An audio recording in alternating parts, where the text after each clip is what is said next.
너 임마 밖에서 무슨 짓을 하고 돌아다니는 거야? 네? 제가 뭐요? 너 지금 당장 통장 내놔봐, 당장! 뭔데요? 제 통장을 아버지가 왜요? 너 임마 도박하고 돌아다닌다며! 온내방내 소문이 다 났어!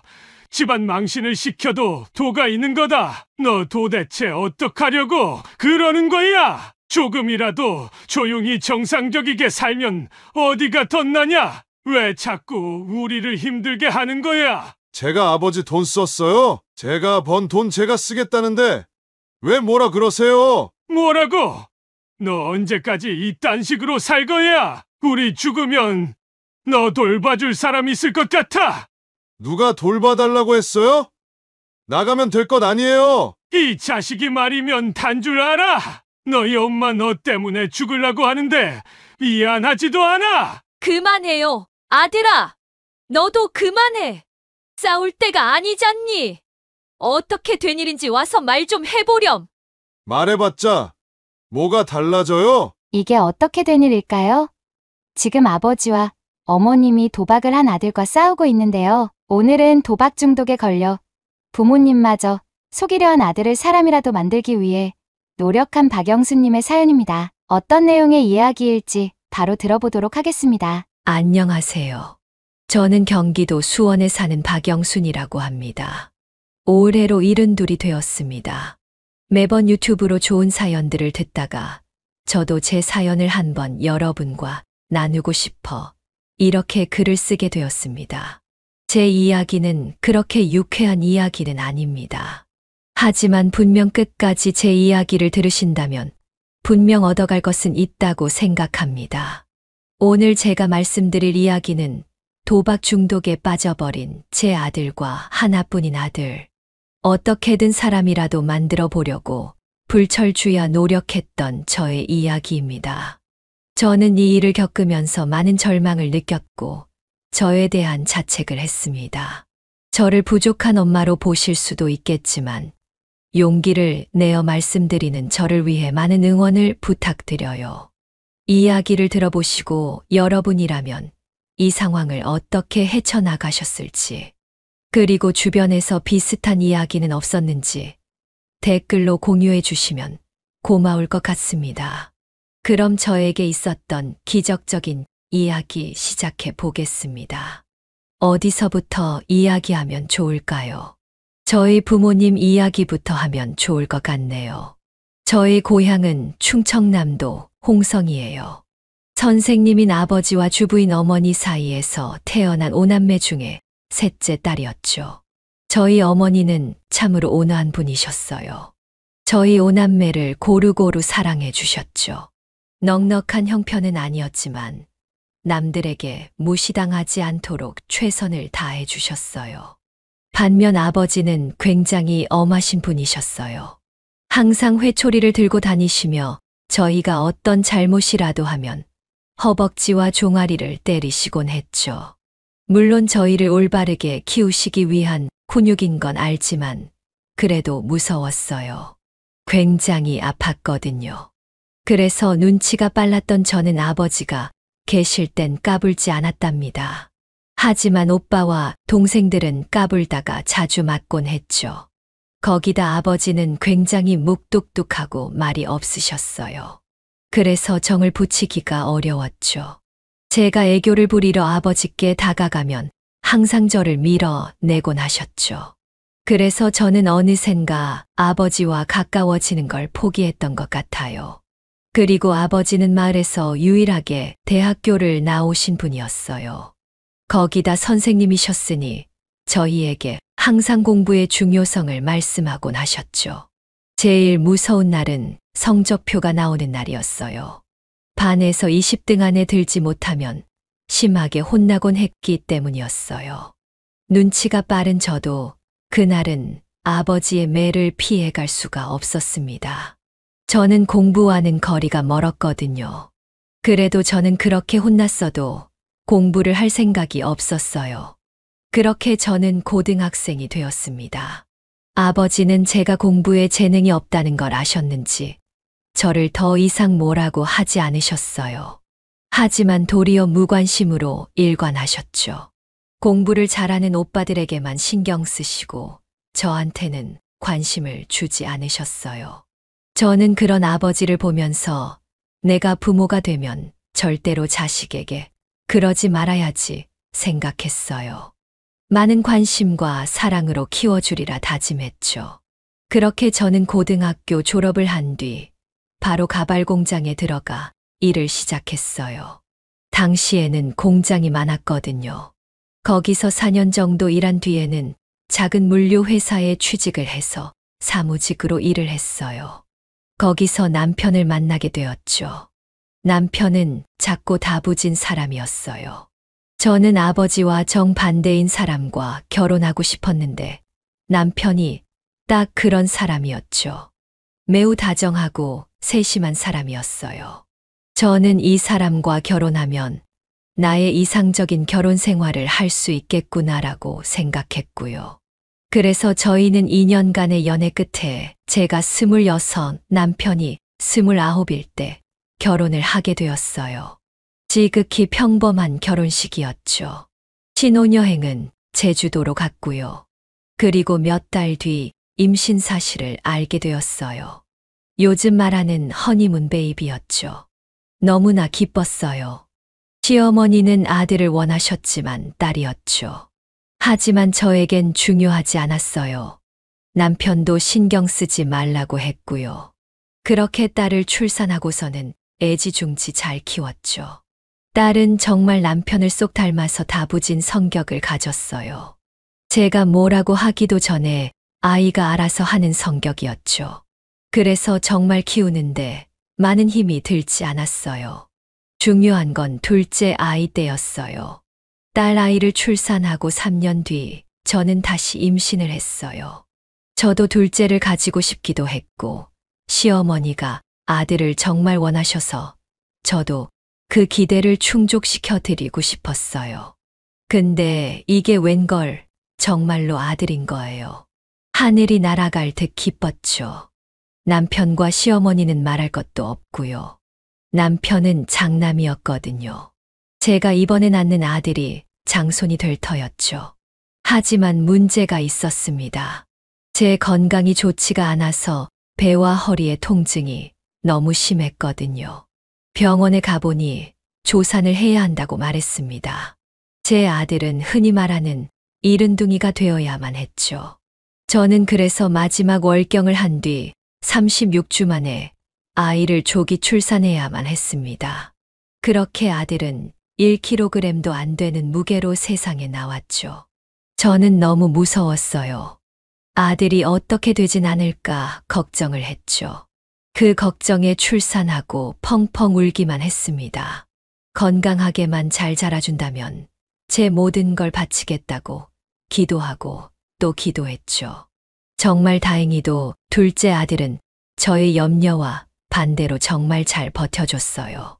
하지만 또래보다는 몸이 약한 건 사실이었죠. 그래서 저는 첫째 딸 아이보다는 둘째 아들에게 더 정성을 쏟을 수밖에 없었어요. 먹을 것도 훨씬 더 많이 주었고 어딜 갈 때면 항상 아들부터 챙기곤 했죠. 딸 아이에겐 미안했지만 어쩔 수 없었어요. 아들에게는 뭔가 모를 죄책감이 있었거든요. 제가 약해서 아들을 약하게 태어나게 만든 것 같아서요. 남편은 가끔 저에게 말했어요. 여보, 너무 아들만 챙기는 거 아니야? 딸애도 좀 봐줘야지. 알아요. 하지만 계속 아들에게 눈길이 가요. 갓난아기였을 때 몸이 너무 약했잖아요. 그때가 잊혀지지 않아서 그런가 봐요. 당신이 딸 아이 좀 잘 보살펴줘요. 저도 딸 아이에게 잘 해볼게요. 그래, 알겠어. 그래도 너무 티가 나서. 그래, 똑같은 자식인데 똑같이 사랑을 못 주더라도 차이가 많이 나면 안 되지. 당신 말이 옳아요. 하지만 어쩌겠어요. 제 마음이 나약해서 그런가 봐요. 딸아이한테 너무 미안하네요. 우리 딸은 당신 닮아 현명하고 마음이 깊은 아이니까 이해해 줄 거야. 고마워요. 그렇게 말해줘서 그래, 나 회사 다녀올게. 남편이 말한 대로 딸은 정말로 잘 커주었죠. 속 한 번 썩인 적 없고 공부도 나름 잘했죠. 다른 여자아이들과는 다르게 공대에 진학했어요. 산업공학과에 다니면서 장학금도 받아 저희의 부담을 덜어주었죠. 딸 아이에게는 미안했지만 미안하다는 말을 잘 하지 못했어요. 제 사랑이 부족해서 너무 일찍 철이 들게 한 것만 같았죠. 딸이 대학교 입학할 때 저는 딸에게 미안하다는 말을 했어요. 딸은 그래도 저에게 괜찮다고 말해 주었어요. 엄마, 나는 진짜 괜찮아. 엄마는 나 충분히 사랑해줬어. 아빠도 마찬가지고, 나 봐봐. 잘 자랐잖아. 그니까 너무 미안하지 않아 해도 돼. 고맙다, 딸아. 그렇게 말해주니 나는 더 이상 바랄 게 없구나. 그렇게 저는 마음의 짐을 덜 수 있었죠. 하지만 문제는 아들이었어요. 아들은 중학교를 지나고 고등학생이 되니 또래 아이들보다 체격이 커졌어요.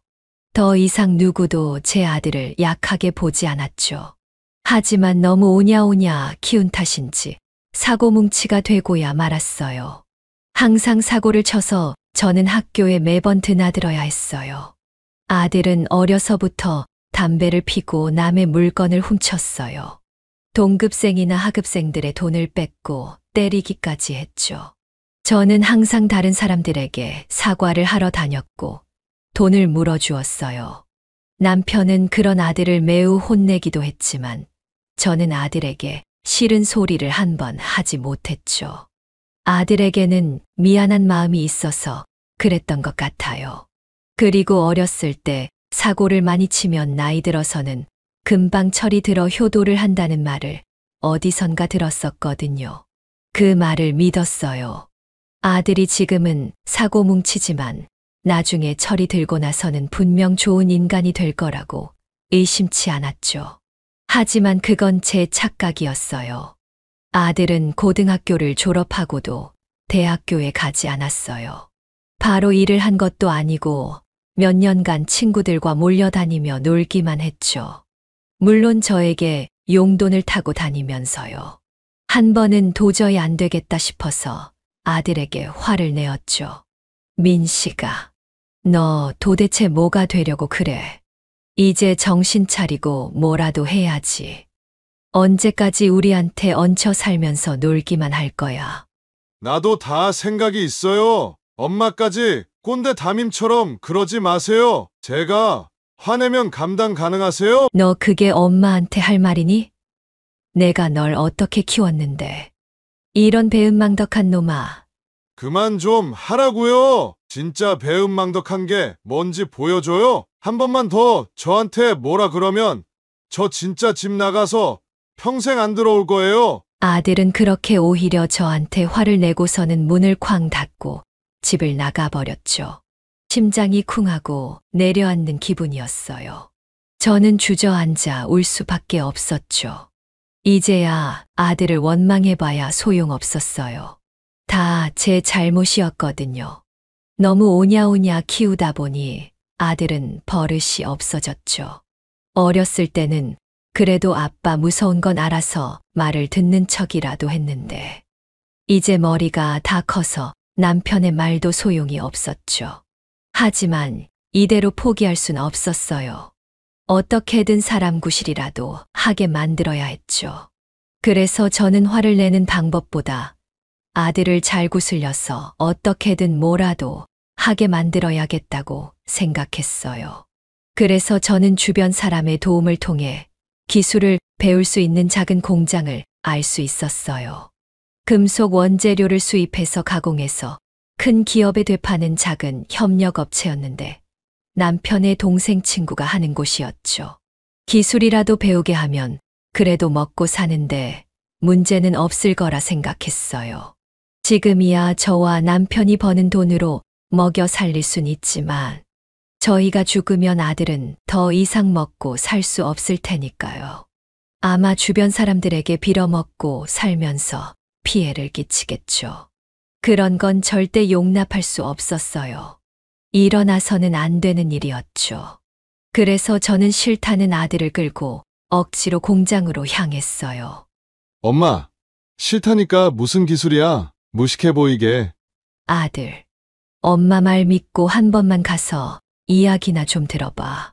그렇게 어려운 일도 아니래. 작은 아빠 친구가 하시는 곳이니까 잘 가르쳐 주실 거야. 이 기술 하나만 배우면 그래도 먹고 사는데 지장은 없다고 하니깐 너도 마음 먹고 잘 배워봐. 진짜 마지막이야. 이야기 들어보기만 할 거야. 들어보고 싫으면 안 할 거고. 그래, 알겠어. 너 마음대로 해. 너는 한다면 하는 애잖아. 난 알고 있어. 너는 무궁무진한 가능성을 가진 아이야. 알았어. 그만해. 부담스러워 죽겠네. 가보면 될 거 아니야. 가보면. 다행히 아들은 제 말을 듣고 순순히 공장으로 향했죠. 그때까지만 해도 희망에 가득 찼죠. 아들은 생각보다 열심히 공장장의 말을 들었습니다. 공장장에게 제가 미리 사정을 해놓았고, 다행히도 공장장은 아들을 자극하지 않고 잘 구슬려서 일을 같이 해보자고 했습니다. 아들은 그렇게 그 공장에서 일을 시작하게 되었고, 착실히 일을 배워갔습니다. 가끔씩 술을 먹다가 일을 빼먹기도 하고, 일을 가르쳐주는 사수와 다툼이 있었다는 말을 들었지만, 아들이 살면서 이렇게 뭔가를 꾸준히 했던 일은 없었기에 저는 안심을 했습니다. 그렇게 몇 년이 지났습니다. 아들은 나이가 30을 바라보고 있었죠. 저는 아들에게 결혼 이야기를 꺼냈습니다. 아들아, 혹시 만나는 사람 있니? 있으면 엄마 좀 소개시켜 줘봐. 없어 있어도 안 보여줘? 왜 안 보여줘? 엄마가 며느리 데려오면 진짜 잘해줄 텐데. 술집 여자도 괜찮아. 뭐, 술집 여자?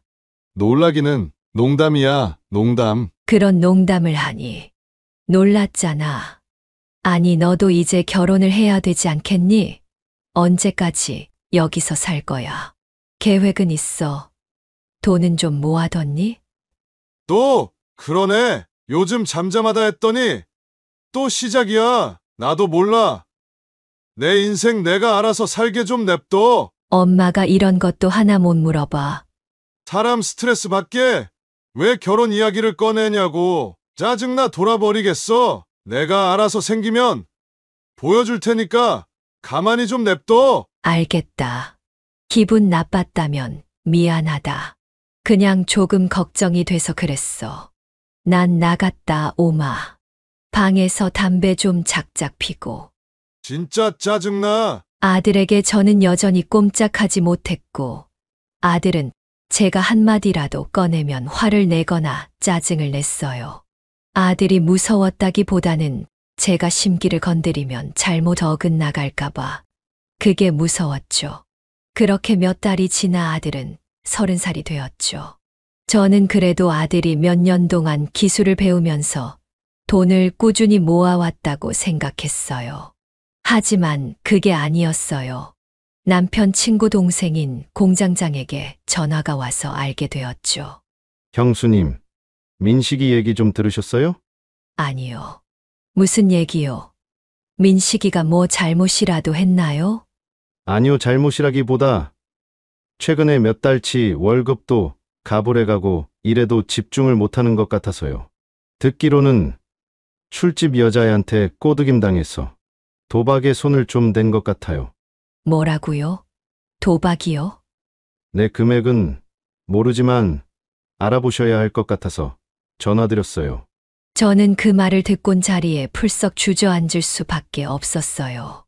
아들이 사람을 가장 크게 망하게 하는 것 중 하나인 도박에 손을 댔다는 걸 믿고 싶지 않았죠.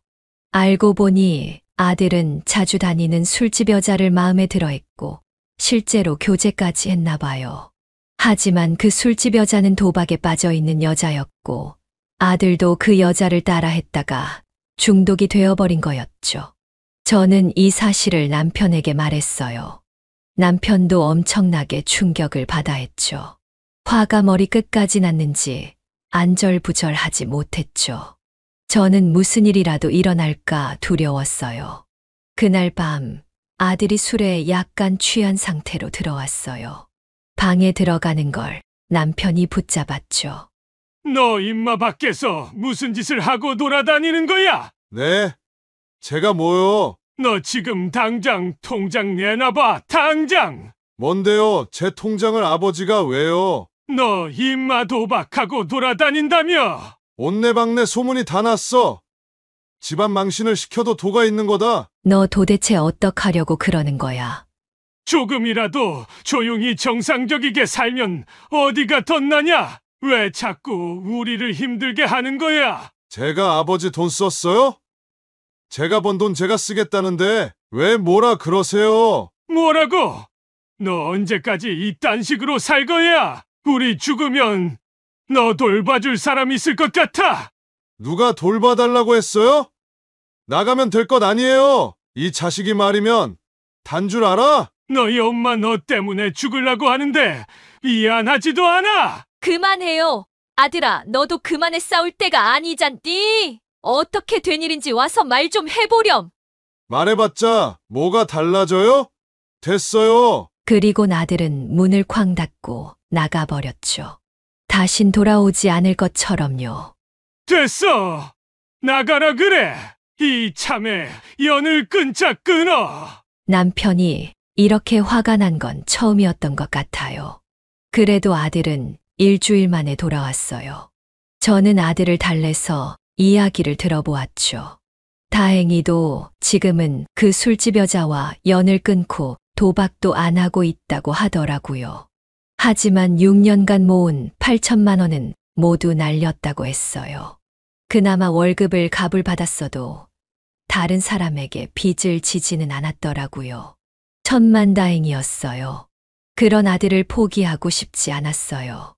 아들을 꼭 안아주었죠. 괜찮아. 괜찮아. 지금부터라도 잘 살면 돼. 아들은 긴장이 풀렸는지 저를 안고 펑펑 울더군요. 그렇게 사건을 일단락되어지는 듯 했어요. 남편과 아들의 사이는 여전히 서먹했지만 그래도 연을 끊지는 않았으니 나쁘지 않았죠. 저는 아들을 데리고 도박 중독 상담을 받으러 다녔어요. 제가 갈 필요는 없었지만 중간에 아들의 마음이 조금이라도 약해질까봐 걱정스러웠기에 저도 함께 그 수업을 듣기 시작했어요. 그렇게 1년간 함께 도박 중독 상담 프로그램을 들었죠. 아들은 처음에는 잘 따라왔지만 시간이 지남에 따라 설렁설렁 참여하기 시작했어요. 그래서 저는 더 마음을 놓을 수 없었죠. 그렇게 아들은 1년간의 수업, 그리고 1년간의 추후 관리를 통해 완전히 도박 중독에서 빠져나온 것 같았어요. 일도 다시 열심히 했고요. 남편은 우리가 통장을 관리하자고 했지만 저는 다시 한번 아들을 믿고 싶었어요. 아들이 제 앞에서 흘린 눈물이 진심이었다고 생각했거든요. 거짓이라 생각하지 않았어요. 그 사이에 제 딸은 결혼을 해서 아이까지 낳았죠. 딸도 결혼을 해서 가정을 꾸리고 아들도 정신 차리고 열심히 사니 이제 저에게 걱정은 없을 것 같았어요. 아들도 2년간 돈을 모아서 독립을 했어요. 공장에도 꾸준히 나갔고 다들 아들을 인정하기 시작했어요. 아들도 어느새 선임 작업자가 되었고 밑에 가르치는 아이도 생겼어요. 하지만 그때 제 남편이 암에 걸리고 말았어요. 췌장암이었죠. 작년에 건강검진을 받을 때는 발견을 못했는데 점점 허리와 배의 통증을 느껴 정밀검사를 해보니까 나왔어요. 췌장암은 암 중에서도 발견하기 힘들고 치유하기도 어려운 암이어서 저는 너무 절망스러웠어요. 남편이 암 진단을 받은 날이 기억이 나요. 정말 하늘이 무너지는 듯 했죠. 하지만 남편은 오히려 덤덤했어요. 그리곤 저에게 말했죠. 여보 괜찮아 자식도 다 키워놨고 나는 당신이랑 행복했어. 수술도 안 받을 거야. 남은 인생 행복한 기억만 가지고 가고 싶어. 혹시 몰라서 내 앞으로 생명보험도 들어놨어. 꽤 큰 돈이라 이 돈이면 내가 죽고도 당신 죽을 때까지는 부족하지 않게 살 수 있을 거야. 내 수술비도 아껴서 당신 남은 인생 즐기는데 살아. 여보, 무슨 말을 그렇게 해요? 당신 안 죽어요. 내가 안 보내요. 당신 가면 나 혼자 어떻게 살아요? 다 살 수 있어. 그게 날 위한 거야. 여기서 재밌게 살다가 때 되면 어차피 위에서 만날 텐데. 안 그래? 그러니까 내 부탁 들어줘. 남은 기간 안 가본 곳에 가보고 싶어. 남편은 해외여행을 가자고 권했죠. 둘 다 살면서 한 번도 해외를 가본 적이 없었거든요. 가장 가보고 싶었던 프랑스로 갔습니다. 남편이 에펠탑을 꼭 보고 싶다고 하더라고요. 저희는 가서 사진도 찍고 여러 기념품도 샀습니다. 순탄한 여행은 아니었습니다. 남편은 많은 진통제와 약을 먹었어야 했고, 그날 컨디션에 따라 당일 일정을 취소해야 할 때도 있었습니다. 그걸 지켜보는 저는 너무 슬프고 힘들었습니다. 남편을 편하게 하기 위해 당장 여행을 그만두고 싶었지만 남편이 정말 원하는 일이었기 때문에 그러지 못했습니다. 그게 남편을 위한 일이라고 생각했죠. 남편은 매우 힘들어했지만 자기가 가고 싶은 곳에 갈 때마다 굉장히 행복해 했습니다. 저는 그걸 보며 위안을 삼았죠. 그렇게 유럽 몇 군데를 돌아다니던 중 남편은 한계에 다다랐습니다. 결국 우리는 중간에 한국으로 돌아올 수밖에 없었죠. 한국에서 병원에 입원한 남편은 곧 혼수 상태가 되었고 얼마 가지 않아 하늘나라로 떠나게 되었습니다. 남편이 사망 선고를 받을 때는 정말 올 것이 왔구나라고 생각했습니다. 마음을 굳게 먹은 저였지만 역시나 그 충격은 엄청났습니다. 그렇게 장례식을 치르게 되었습니다. 딸 또한 아버지의 소식을 알고 있었지만 받아들이지 못하는 듯 했죠. 아들은 달랐습니다. 아들은 남편과 사이가 안 좋았던 탓인지 마음이 강한 탓인지는 몰라도 울지 않았습니다. 묵묵하게 장례식을 치를 뿐이었죠. 그땐 신경 쓸 겨를이 없어 아들이 다른 꿍꿍이가 있었다는 걸 알지 못했습니다. 그걸 알게 되는 건 시간이 좀 흐른 뒤였죠. 남편의 장례를 치른 뒤 저는 혼자가 되었습니다. 며칠 동안은 실감이 나지 않았지만 시간은 역시 냉정하더군요. 남편이 없다는 걸 저에게 가혹한 방법으로 알려줄 뿐이었습니다. 저는 혼자 이겨내야 했죠. 하지만 남편은 세상을 뜨기 전에 자기 인생을 차분히 정리했었고 저와 자식들에게 줄 재산도 잘 분배했습니다. 참으로 계획적이고 똑부러지는 사람이었죠. 그래서 저는 딱히 할 일이 없었습니다. 그가 남기고 간 몇 가지 물건과 옷만 정리하면 되었죠. 그렇게 몇 달 뒤 보험회사에서 저에게 연락이 왔습니다. 남편의 사망보험금에 대한 정산을 하기 위해서였죠. 보험회사는 몇 가지 절차를 거친 뒤에 문제가 없음을 확인하고 저에게 남편의 사망보험금을 지급해 주었습니다. 남편은 꽤 큰 돈이라고 표현했지만 저에겐 정말로 큰 돈이었습니다. 무려 5억이나 되었죠. 매달 내야만 하는 보험금이 상당했을 텐데 어떻게 부담했을지 상상이 가지 않았습니다. 본인의 몸이 좋지 않다는 걸 미리 알고 있었던 걸까요? 여튼 저는 남편이 남긴 돈을 보고 남편의 사랑을 느꼈습니다. 남편이 저를 그만큼 생각해준 돈이었습니다. 저에겐 모든 것이나 마찬가지였죠. 이 돈을 흥청망청 쓸 수는 없는 노릇이었습니다. 저는 그 돈을 어떻게 어디에 써야 할지 고민하다 하루를 보냈습니다. 그래도 답은 나오지 않더군요. 저를 위해서 쓰자니 아깝고 그렇다고 남을 위해 쓰자니 남편의 뜻을 거스르는 것 같아 기분이 좋지 않았습니다. 그래서 저는 이 돈을 자식을 위해서 쓰자고 마음먹었습니다. 자식을 위한 것이 곧 저를 위한 것이니까요. 하지만 당장은 아니었습니다. 제 생활비는 남겨두어야 했으니까요. 나중에 제가 남편처럼 어느 정도 준비가 되었을 때 줄 돈으로 남겨두기로 했습니다. 그동안은 제가 생활비로 조금씩 쓰기로 하고요. 그렇게 남편이 세상을 뜬 지 6달이 지났습니다. 어느 날 누군가 저희 집에 찾아왔습니다. 찾아온 사람은 전혀 예상치 못했던 아들이었습니다. 평소에는 찾아오지 않았던 아들이라 저는 무슨 일인가 싶었죠. 아들은 이전에 하지 않았던 다정한 목소리로 저에게 말하더군요. 엄마, 내가 그동안 엄마한테 잘 못했던 것 같아. 갑자기 그게 무슨 소리니, 아들아.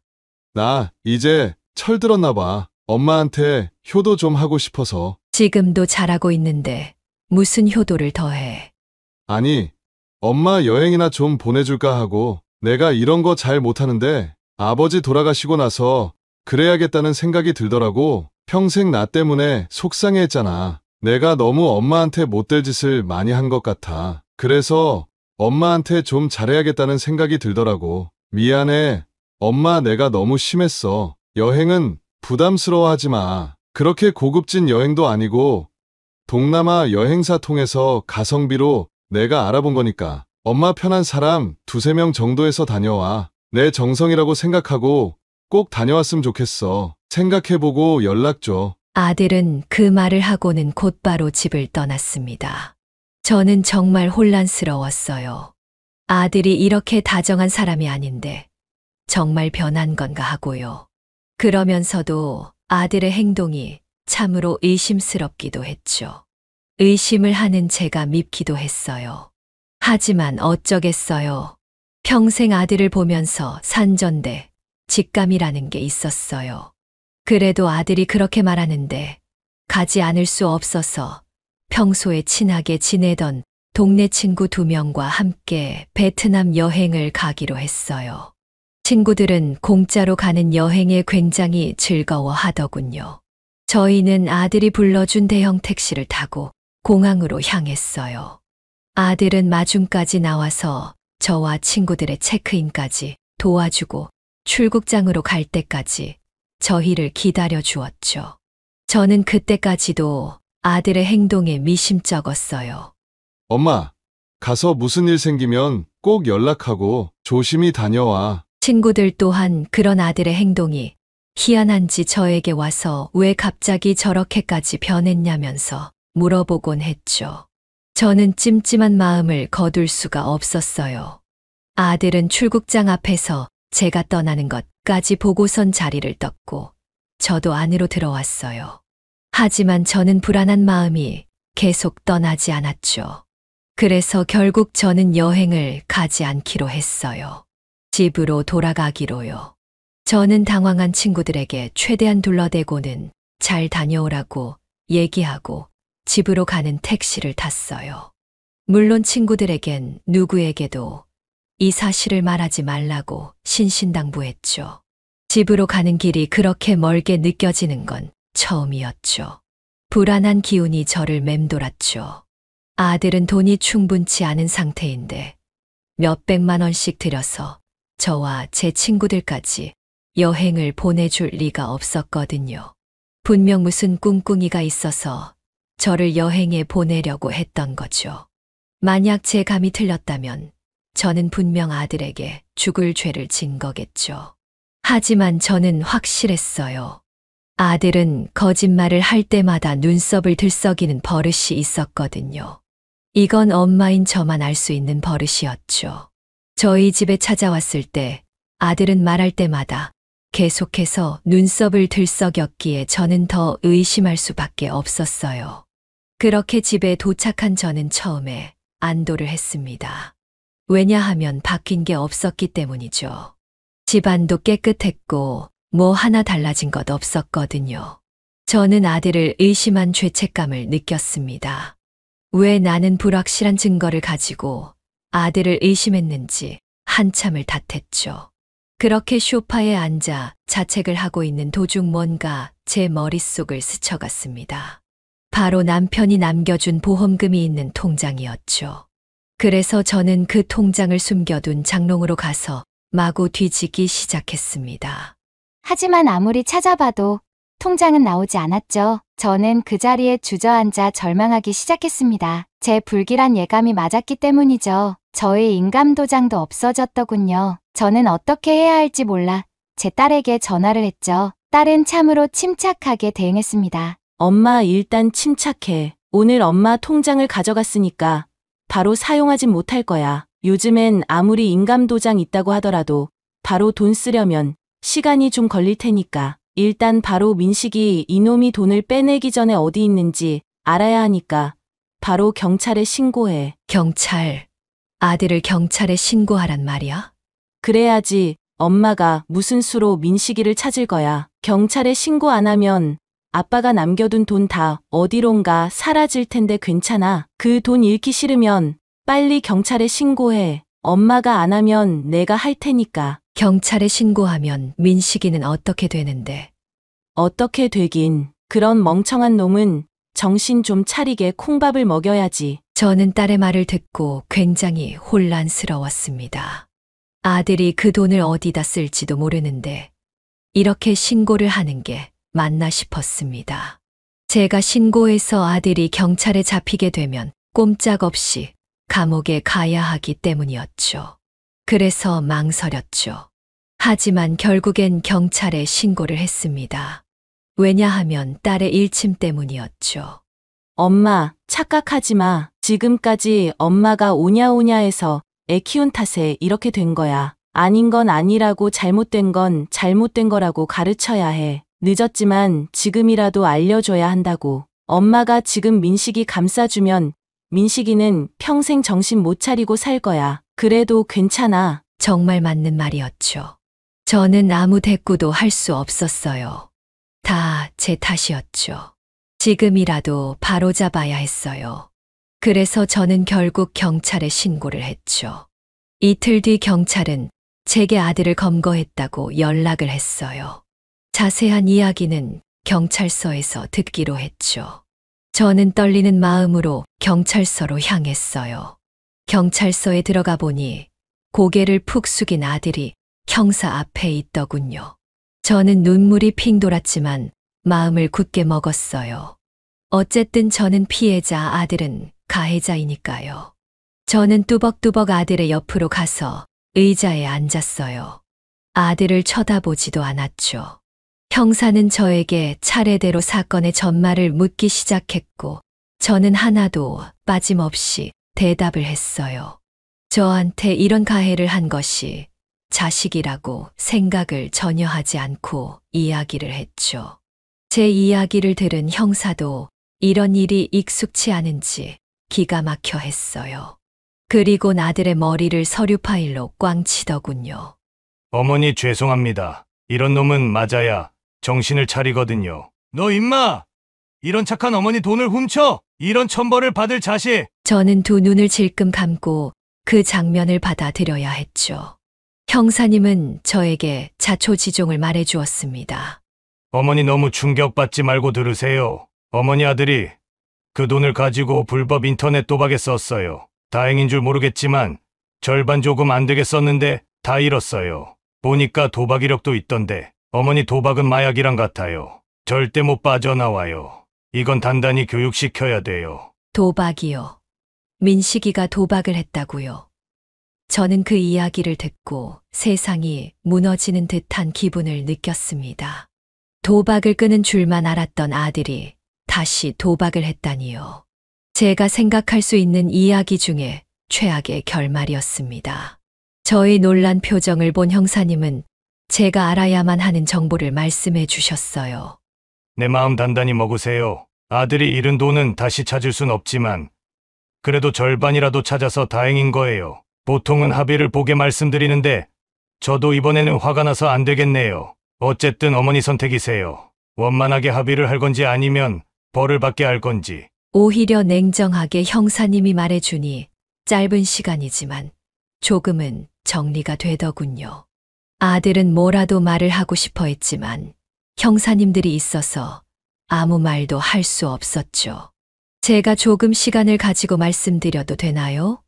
어머니, 제가 뭐라고 말씀드릴 순 없어요. 하지만 저도 일을 해야 하고 이미 신고를 하셔서 경찰청에 넘어간 사안이에요. 검찰청까지 넘어가서 재판을 받아야 할 텐데 아들분은 어쨌든 벌을 받아야 할 거예요. 대신 어머니가 얼마나 선처를 해주시는지에 따라 형량이 달라질 수 있는 거죠. 그렇군요.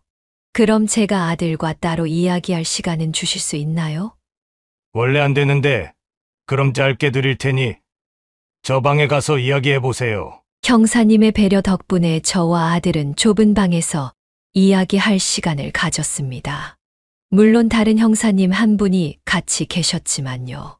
자리를 옮겨 이야기를 할 시간이 있었지만 저와 아들은 긴 시간의 침묵을 가졌습니다. 감사하게도 같이 오신 형사님은 그 시간 동안 아무 말 없이 저희를 기다려 주었죠.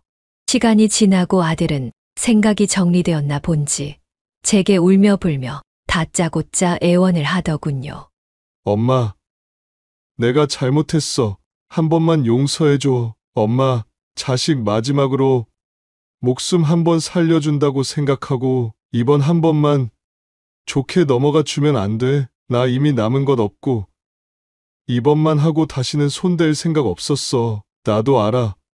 엄마 속인 거 천벌받은 짓이란 걸. 하지만 나도 살려고 그런 거야. 지금 우리나라 경제도 어려워서 우리 공장은 점점 어려워지고 내가 하는 일은 점점 기계가 대신하고 있고 나는 도대체 어떻게 살아야 해? 나는 진짜 열심히 하려고 했단 말이야. 더 이상 할 수 있는 것도 없고 어떻게든 돈을 벌어서 엄마한테 효도하려고 했어. 엄마, 돈 다시 다 벌어서 엄마한테 갚으려고 했단 말이야. 나 믿지? 엄마, 내가 앞으로 고생하면서 범죄자로 사는 꼴 보고 싶어. 엄마는 그럼 범죄자의 엄마가 되는 거야. 그러니까 제발 나 좀 살려줘. 아들은 있는 말 없는 말 다 해가면서 지금 상황을 어떻게든 좋게 넘기려 하더군요. 제 아들이 이렇게 한심한지 그때야 알았어요. 이렇게 자란 아들의 탓은 모두 저에게 있다는 것도 알았죠. 하지만 이제 와서 돌이킬 수는 없었어요. 그니까 왜 감당도 못할 짓을 무턱대고 저질렀어. 다 네가 벌인 일이야. 너는 책임을 져야 해. 그 전에 힘들 때 나한테 말하지 그랬니? 그랬으면 내가 어떻게든 도와줬을 텐데. 내가 부족한 부모인 것 안다. 하지만 나도 네 엄마잖니. 나는 너가 정말 잘 살기 바랬어. 너가 태어났을 때부터 말이야. 하지만 이건 아니야. 난 더 이상 너의 엄마 노릇하기에 지치고 힘들다. 이제 너와의 인연을 이걸로 마무리하고 싶구나. 엄마, 그게 무슨 소리야? 안 돼, 안 된다고.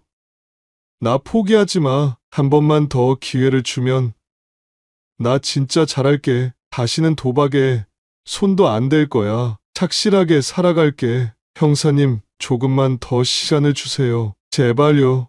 형사님은 저와 눈빛을 교환하고는 아들을 끌어내서 밖으로 나가셨어요. 저는 억장이 무너졌지만 마음을 애써 다잡았습니다. 아무리 잘못한 자식이라지만 자식이 그런 꼴을 당하는 걸 보니 부모된 사람으로서 보기 힘들더라고요. 하지만 아들은 돌이킬 수 없는 강을 이미 건넜고 저 또한 사람이기에 받은 마음의 상처가 너무나도 컸습니다. 저는 그렇게 경찰서를 나왔고 집으로 향했습니다. 결국 아들의 사건은 검찰에게 넘어갔고 아들은 3년의 시간을 구형받았습니다. 판사님도 그 시간에 이견이 없는지 형은 그대로 구형이 되었죠. 아들은 재판장에서도 고개를 푹 숙이고 있었고 저 또한 그랬습니다. 아들의 죄는 저의 죄와 마찬가지니까요. 그렇게 저는 재판장을 빠져나왔고 다시 일상으로 돌아갔습니다. 그 이후 3년은 저에게 지옥 같은 시간이었죠. 한 번도 면회를 가지 않았습니다. 갔다면 아들의 말에 현혹될 수도 있었고 마음이 약해질 수도 있었기 때문입니다. 벌은 벌대로 받아야 하는 게 세상의 이치니까요. 면회를 가고 싶은 마음은 굴뚝 같았지만 저는 그럴 때마다 저를 벌하는 것처럼 그 마음을 참아야 했죠. 마치 수행자가 된 것 같았어요. 다른 이야기를 좀 더 하자면 저는 남편의 돈을 쓰지 않고 지냈습니다. 나이는 좀 있었지만 집 근처 건물의 청소부 자리를 소개받아 하기 시작했죠. 큰 건물이 아니라 그렇게 일이 힘들지 않았고 같이 일하는 동료들과 사람들이 다들 친절해서 할만했습니다. 물론 남은 돈으로도 여생을 즐길 수 있었겠지만 이 돈은 쓸 수가 없었죠. 월 250만 원인 월급도 꽤 충분해서 돈을 쓰고도 충분히 저금할 수 있는 돈이었습니다. 돈을 모아서 제 딸과 손녀에게 주고 싶었죠. 그렇게 지내다 보니 3년이란 시간이 지났습니다. 저는 아들이 출소하는 날 감옥 앞으로 가서 아들을 기다렸죠. 몇 시간 정도 지났을까 아들이 나왔습니다. 아들은 눈이 부신지 햇살을 쳐다보고는 다시 땅을 쳐다보고 걸어왔습니다. 그러다 앞을 보고는 저를 발견했는지 걸음을 멈추더군요. 우리 둘은 한참을 말을 하지 않고 쳐다만 봤습니다. 그러다 저는 사온 하얀 두부를 내밀었죠. 아들은 천천히 다가와 그 두부를 우적우적 먹기 시작했습니다. 참 쩝쩝거리며 잘 먹더군요. 아들은 점점 먹으면서 속이 막히는지 가슴을 두드렸고 이내 눈물을 흘리기 시작했습니다. 저도 눈물이 날 뻔했지만 가까스로 참을 수 있었죠. 제가 아들이 출소한 날 가기 전에는 아들이 저를 원망스럽게 생각할 거라고 생각했습니다. 하지만 아니었습니다. 아들은 두부를 먹더니 제 앞에 무릎을 꿇고 절을 했습니다. 뭔가 깨달은 듯한 행동이었죠. 저는 그 모습을 보고 싶었던 거였습니다.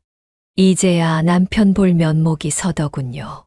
저는 원래부터 이래야 했던 겁니다. 처음부터 훈육을 잘 시켜야 했던 거였죠. 참으로 오래 걸렸던 훈육이었습니다. 저와 아들은 함께 집으로 향했습니다. 택시를 타고 가면서 우리는 아무 말도 하지 않았지만 그래도 많은 대화를 한 것 같았습니다. 말을 하지 않아도 통하는 게 있었죠. 집에 와서야 아들은 저에게 말하더군요. 엄마, 나 감옥에서 많이 생각했어. 내가 뭘 잘못했는지. 처음엔 엄마 원망을 많이 했어. 나가면 엄마한테 복수도 할 생각을 했어. 하지만 아니었어. 엄마는 나를 사랑한 죄밖에 없어. 내가 이렇게 된 건 다 내 탓이야. 미안해. 진심으로. 그렇게 말해줘서 고맙다. 그런 나를 배신한 너에게 나는 조금도 미안하지 않아. 처음엔 나도 내 탓이라고 생각했지. 하지만 결국 자기 인생은 자기가 선택하는 거야.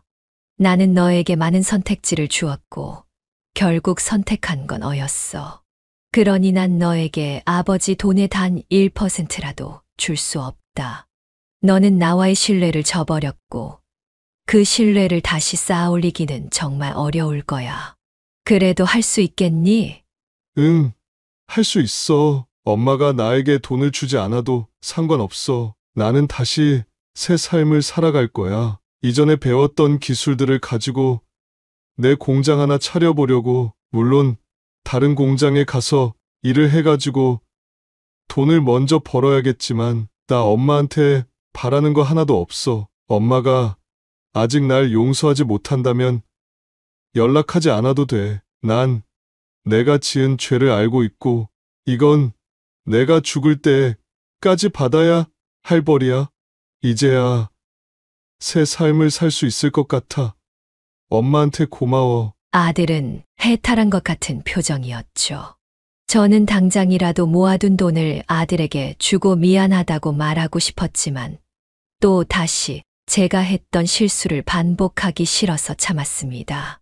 아들에게 더 이상 나에게 나올 희망은 없을 거라는 걸 보여주고 싶었죠. 그래. 그럼 한번 나에게 보여줘 봐라. 너가 깨달은 걸 나한테 보여줄 때까지는 연락하지 마라. 난 어느 도움도 너에게 주지 않을 거야. 대신 나도 너와 마찬가지로 살 거야. 남은 돈으로 편하게 살지 않고 너처럼 일하면서 열심히 살아갈 거야. 이게 자식을 잘 못 가르친 나에게 주는 벌이다. 내 놈과 같이 말이야. 그러니까 얼른 잘 살게 되어서 그 모습을 나에게 보여주렴. 어쩌면 내 삶의 마지막 부탁이다. 너가 다시 한번 실수를 반복한다면 나 또한 다시 벌을 받을 거야. 그러니 제발 잘 살아다오. 그렇게 아들은 제 이야기에 고개를 끄덕인 뒤 집을 나섰습니다. 저는 아들이 가고 나서야 눈물을 흘릴 수 있었죠. 그게 슬픔의 눈물인지 기쁨의 눈물인지는 아직도 모르겠답니다. 이 이야기의 끝이 어디일까 궁금하시죠? 지금부터 말씀드릴게요. 아들이 그렇게 집을 나섰고 난 뒤 5년이 지났습니다. 아들은 열심히 일해서 자신만의 공장을 차렸습니다. 그리곤 스스로 도박 중독 센터에 다니면서 치료를 했죠. 그리고 더 나아가 자신처럼 도박에 빠진 사람들을 위해 센터에서 강연을 하기도 하고 실질적으로 도움을 주기도 했습니다. 자신이 도박을 했던 사람이기에 진심으로 사람들에게 다가갈 수 있었죠. 이 5년 동안은 저와 딸에게 아무런 도움을 바라지 않았습니다. 저 또한 아들이 보고 싶어서 연락하고 싶었을 때가 많았지만 아들을 위한 일이라 생각하고 계속해서 참았습니다. 그러다 보니 지금이 되었죠. 지금은 아들과 지속적으로 연락을 하며 지내고 있습니다. 물론 아직 남편이 남긴 돈은 아들에게 주지 않았죠. 아마 줘도 받지 않을 것 같습니다. 아들은 이전과 다른 삶을 살고 있어요. 결혼은 포기한 것 같지만 자기 일을 열심히 하며 어려운 사람들을 돕고 기부하는 삶을 살고 있죠. 왜 이제야 정신을 차린 건지 부모된 입장으로 아쉽지만 그래도 삶을 포기하지 않고 살아가고 있는 아들에게 고마울 때가 많습니다. 제가 죽는 날까지 저는 저와 남편의 재산을 아들에게 주지 않겠죠. 저는 이 재산을 다 기부하려고 생각 중입니다. 만약 세월이 흐른 뒤 제가 준 재산으로 아들이 도박을 한다면 저는 하늘나라에 가서도 후회를 할 테니까요. 이게 부모된 마음이라고 생각합니다. 어쨌든 저는 지금 잘 살고 있습니다. 딸아이 근처로 이사를 가서 초등학생인 손녀의 애교를 보며 평온한 노후를 보내고 있죠. 이러다가 자연스레 시간이 지나면 저를 기다리고 있는 남편의 품으로 갈 수 있겠죠. 저는 지금도 남편에게 기도를 합니다. 미안하고 고맙다고. 아들을 오냐오냐 키워서 미안하다고. 하지만 지금이라도 바로잡고 있다고. 나도 엄마가 처음이라 힘들었으니 용서해달라고. 그렇게 저는 평생 저의 죄를 생각하며 살아갈 생각입니다. 아들을 지켜보면서요. 아들도 자신이 저지른 죄에 대해 평생 속죄를 하며 살아가야겠죠. 하지만 생각하시는 것처럼 그렇게까지 우울한 삶은 아닙니다. 언제나 삶엔 희망이 있으니까요. 제 이야기는 여기까지입니다.